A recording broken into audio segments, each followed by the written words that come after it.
పెళ్ళైనా పండగైనా వేడుక ఏదైనా పట్టుచీరల ప్రత్యేక వేదిక వారాహి సిల్క్స్. వయస్సులో చిన్నదే కానీ ఆలోచనలో ఆచరణలో మహాసముద్రమంతా ధైర్యం ఆ చిన్నారిది.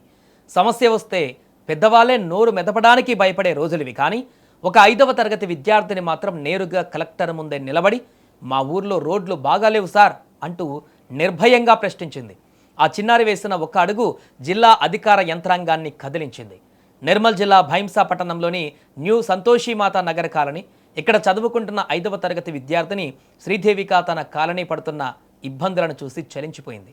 ఎవరికి లేని బాధ్యత ఆ చిన్నారి మనసులో మెదిలింది. గత సోమవారం భైంసాలో నిర్వహించిన ప్రజావాణి కార్యక్రమానికి నేరుగా వెళ్ళింది. అక్కడి సబ్ కలెక్టర్ను కలిసి తమ కాలనీలో దెబ్బతిన్న రోడ్ల గురించి ఏమాత్రం భయం లేకుండా ధైర్యంగా ఫిర్యాదు చేసింది. ఈ చిన్నారి ధైర్యాన్ని చూసి అక్కడి అధికారులు సైతం ఆశ్చర్యపోయారు. ఈ వార్తను ప్రముఖ మీడియా సంస్థ సుమన్ టీవీ అత్యంత ప్రాధాన్యంతో ప్రసారం చేసింది. ఇంకేముంది, ఆ వీడియో క్షణాల్లో సోషల్ మీడియాలో వైరల్గా మారింది. లక్షలాది మంది ఆ చిన్నారి గలాన్ని చూసి గర్వపడ్డారు. అధికారుల దృష్టికి సమస్యను తీసుకువెళ్లిన ఆ పాప తెగువను కొనియాడారు. సోషల్ మీడియాలో ఈ వీడియో తెచ్చిన సంచలనం అంతా ఇంత కాదు. ప్రజా సమస్యలపై చిన్నారి చూపిన బాధ్యత అధికారులలో కదలిక తెచ్చింది. సుమన్ టీవీలో వచ్చిన వార్తను సీరియస్గా తీసుకున్న భైంసా మున్సిపల్ చైర్మన్ తుమ్మల దత్తాత్రి స్వయంగా రంగంలోకి దిగారు. దీంతో హుటాహుటిన నేరుగా చిన్నారి శ్రీదేవిక ఇంటికి వెళ్లారు. ఆ పాపను ఎంతో ఆప్యాయంగా పలకరించి అభినందించారు. మా కాలనీ రోడ్లు చాలా దెబ్బతిన్నాయి సార్, మేం బడికి వెళ్లాలన్నా ప్రజలు ప్రయాణించాలన్నా నానా ఇబ్బందులు పడుతున్నాం అంటూ శ్రీదేవిక వివరించిన తీరును చైర్మన్ శ్రద్ధగా విన్నారు. కాలనీలోని ఇతర సమస్యలను కూడా అడిగి తెలుసుకున్నారు. ఇక చిన్నారి చూపిన సామాజిక స్పృహకు మున్సిపల్ చైర్మన్ దత్తాత్రి ఫిదా అయ్యారు. వెంటనే స్పందించి రేపటి నుంచే రోడ్ల మరమ్మతుల పనులు ప్రారంభిస్తామని ఘంటాపథంగా హామీ ఇచ్చారు. ఆ తర్వాత కాలనీ అంతా తిరిగి ప్రజల ఇబ్బందులన్నీ స్వయంగా పరిశీలించారు. ఎన్నో ఏళ్లుగా అధికారులకు మొరపెట్టుకున్న కాని పనులు చిన్నారి శ్రీదేవిక వేసిన ఒక్క అడుగుతో కదలడం చూసి కాలనీవాసులు కూడా ఆశ్చర్యపోయారు. ఈ సందర్భంగా మున్సిపల్ చైర్మన్ తుమ్మల దత్తాత్రి కాలనీవాసులు శాల్వాతో ఆయనను ఘనంగా సన్మానించారు. శ్రీదేవికను మున్సిపల్ కౌన్సిలర్ రాహుల్ గారిని ప్రత్యేకంగా అభినందించారు. ఈ సందర్భంగా సుమన్ టీవీ యాజమాన్యానికి కూడా స్థానికులు అభినందనలు తెలిపారు. చిన్నారి ధైర్యంగా ప్రశ్నించిన వార్తను అధికారుల దృష్టికి తీసుకువెళ్లడంలో ముఖ్య పాత్ర పోషించినందుకు అక్కడున్న వారందరూ అభినందించారు. ఈ సంఘటన మనందరికీ ఒక అద్భుతమైన గుణపాఠం నేర్పుతుంది. సమస్య ఉందని మూలకు కూర్చుంటే ఏది మారదు. శ్రీదేవికలాగా గొంతెత్తి ప్రశ్నిస్తే సమాజంలో మార్పు ఖచ్చితంగా వస్తుంది. వయసుతో సంబంధం లేకుండా బాధ్యత ఉంటే ఏదైనా సాధించవచ్చని ఈ చిన్నారి నిరూపించింది.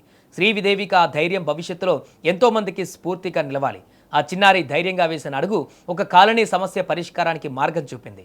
ప్రజా సమస్యలపై బాధ్యతతో స్పందిస్తే మార్పు సాధ్యమని శ్రీదేవిక మరోసారి నిరూపించింది. నా పేరు దేవిక, నేను 5th క్లాస్లో చదువుతున్నాను.